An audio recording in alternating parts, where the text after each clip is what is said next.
you ask PaRanjith why he cast you for this role in Thangalaan? Yes, I did ask him.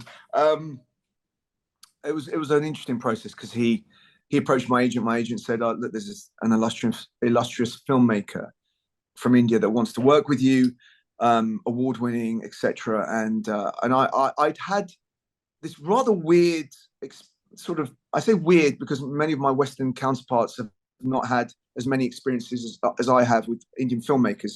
I've worked with Shekhar Kapoor. I've worked with Tarsem Singh, although Tarsem Singh is an Indian-born but Americanized big Hollywood director. But still, I was, this is my third Indian director. So I was intrigued. I spoke to him, and on Zoom, we had a long meeting when he was trying to convince me to do this role. And I said to him, look, I'm not interested in doing a cliche British colonialist officer, as you know what I'm talking about. And he said to me, no, it's not that. Because,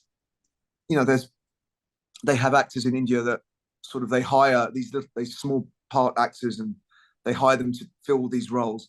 And he said, no, this is a parallel lead. So that intrigued me straight away, because I knew straight away that was kind of unusual in India. And then he said to me, look, I need you to find levels in this character. There's not just this one level kind of like, oh, I've got a stick, I'm going to hit an Indian villager on the head. Yeah. Sort of typical colonialist. And I was intrigued.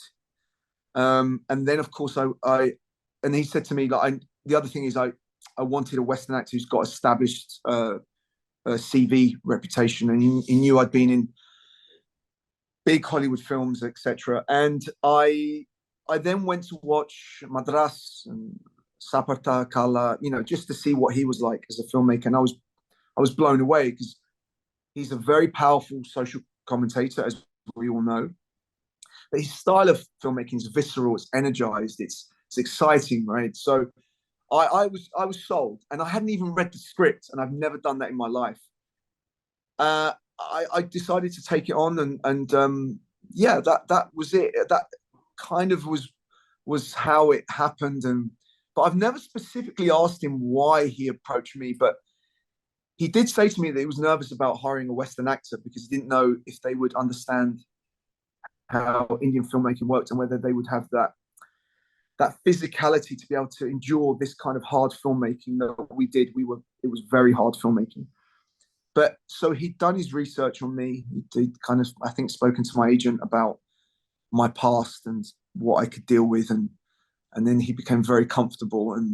But the proof was in only when I started filming did he relax. Because before that, he was like, "Is this experiment going to go really wrong?"